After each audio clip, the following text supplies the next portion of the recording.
I can feel the blood creeping up from the heathens. Got will, got fight, got pride, got reason. If they wanna go eat, then you know I'm gon' feed them. If you're coming for me, hope you're ready for it. All right, well, welcome back, my friends, to House Rules Fantasy Football Weekly Updates. So that election did not go as some of us thought.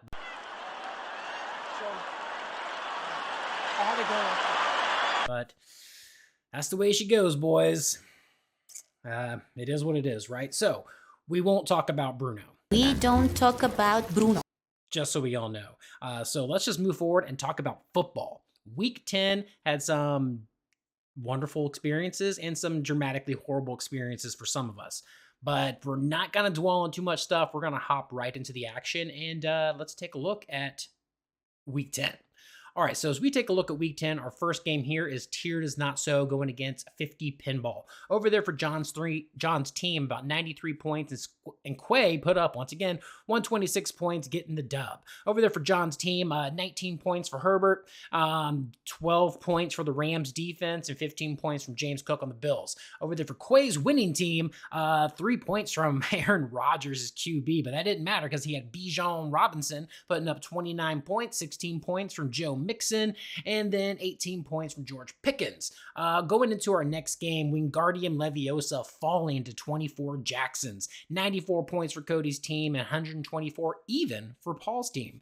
Over there for Cody, he had 15 points from A.J. Brown, 13 points from Derrick Henry, and about 13 points from Drake London. Paul's winning team, however, 34 points put up by Lamar Jackson, about 14 points from Marvin Harrison Jr., and 18 points from the Cardinals defense.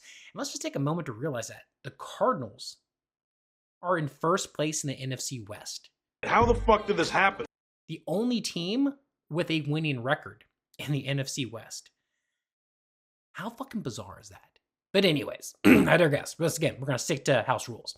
So, Dr. Football, 97 points, overcoming 5 RBs. Alex got 84 points. Dr. Football got 97. Over there for Alex's team that fell a little short. Tracy putting up almost 15 points, 19 points from the Vikings defense, and then nobody else put up double digits on his team. Sam Darnold completely shitting the bed, 6 points, man. That's the worst outcome we've seen from him all year long. Over there for Mike's team, 23 points from Chubba Hubba. Patrick Mahomes putting up almost 17 points and 16 points almost for Mark Andrews. Congratulations getting that win, Mike Grace. Now, our next game is going to be 2-12 going against Garbage Time. This is Vic falling 97 points to Brett Talley's 116. Now, Vic's team, 25 points from Brock Purdy, looking pretty good. 16 points from Scary Terry. And then 11 points for Najee Harris and Aaron Jones. But it was not enough to overcome Brett's team and get in the double digits. So, Jalen Hurts on Brett's team putting up about 28 points, 24 points almost for Calvin Ridley, and about 16 points for Travis Kelce. Now, we're going to go into this last game where Christian is so far the Tally Bowl champion, where he has now defeated both of his big brothers. Flinderella falling 98 points to CK Cronies 110. Over there for Flynn's team, Josh Allen putting up about 18 points, Jonathan Taylor putting up about 15 points, and then 14 points for Sam Laporta. Now, Christian's winning team, 37 points from Joe Burrow, who had quite a game and still got the L in his game. About 20 points for James Conner and 14 points for the Chargers defense. Now, out of all the games that we saw, each one of them, one team did not break 100. The only game last week in Week 10 was my game against Gabe, where both of us got over 100 points scored.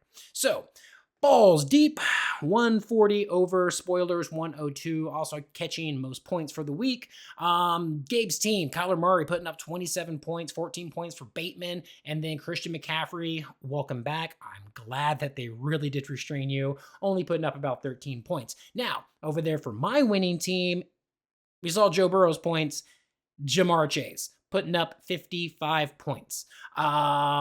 Eagles defense putting up 30 points and then 16 points from Sutton. So I think I just lost the light somewhere, but that's okay. We're going to keep going.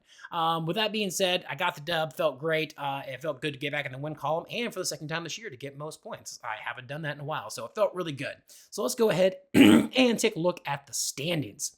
Now, in our standings, Few things have obviously shaken up a little bit. However, Vic is still holding down 12th place right now. John is sitting there right above him. He wants to take that spot back, Vic. So I'm glad you're keeping it warm for him, but make sure you give it back, okay? It's only fair. Flinderella in 10th place. Spoilers moving up to 9th place. Hey, look at that, Gabe. You got a loss and you moved up a rank. Hey, that's the way to do it, my friend. Wingardium Leviosa falling down to 8th place. 24 Jacksons staying in 7th place. Hot 2 and 12 moving up to 6th place. 5 RBs dropping down to 5th place. Dr. Football moving up to 4th. Balls Deep moving into 3rd place. And then CK Cronies back in 2nd place with 50 Pinball still holding down that 1st place. And if you see, most points for so far this year has been Quay. 1,260 points is the most points scored, and then most points against is Vic, who's in 12th place. 1205 is holding that down. And then look at Mike's points. Look at Mike's points. He has not broken 1,000 in the win column. He has not broken 1,000 in the against column. He is perfectly even, pretty much. Perfectly balanced, as all things should be. Like he's just had. He's been the beneficiary of chance, and that's really helped him out. But let's see how this stuff changes next week as we get into our games for week 11. All right. So as we're going into week 11, let's take a look at our first game right here. We're going to have spoilers going against 50 Pinball. Can Gabe spoil Quay a little bit? Can we put a little damper on her first place run? Well, right now, Gabe's team's on vacation.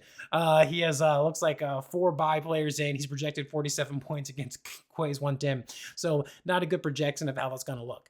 Dr. Football going against 24 Jacksons. Dr. Football is currently projected 92 points and then 79 points. Currently projected for 24 Jacksons with 2 people on bye week in his lineup.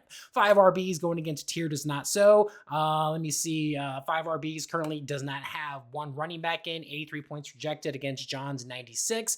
CK Cronies going against his buddy Wingardium Leviosa. 96 points projected for CK Cronies. And then 101 currently projected for Wingardium Leviosa. Balls Deep going against Garbage Time. 101 currently projected for Balls Deep, and 105 is currently projected for Victor. And then my Stone Cold Lock of the Century or the Week. That's right. Game of the week is Tally Bowl number 3. Who is going to be the winners of the losers in the Tally Bowl? Christian's already taken both of these brothers out. Now, who's going to outcome the other one? Okay, so we got Flynn currently projected 103 going against Brett at 104. So a very close matchup here. Brother, mano a mano, a little fisticuffs action. Let's see who's going to get the win on that. All right, so we got our week 11. Just so we know, trade deadline. Trade deadline is November 22nd. So if you're going to get any trades in, got 2 weeks from today. You need to get that shit in. You need to make it happen. What else is going on? Nothing really big. Obviously, like I said, we had the election. We're not going to talk about Bruno. Man, I don't know. Crazy stuff happening in the NFL, I guess. But we already know that. We're watching the games. I hope everybody's getting prepared for a good Turkey Day. I know we have about 2.5 weeks for that bust out. But other than that, man, hope everybody has a great week, except for Vic. And good luck to everybody. And as always, my friends, I'm a boy, hope you're ready for a demon.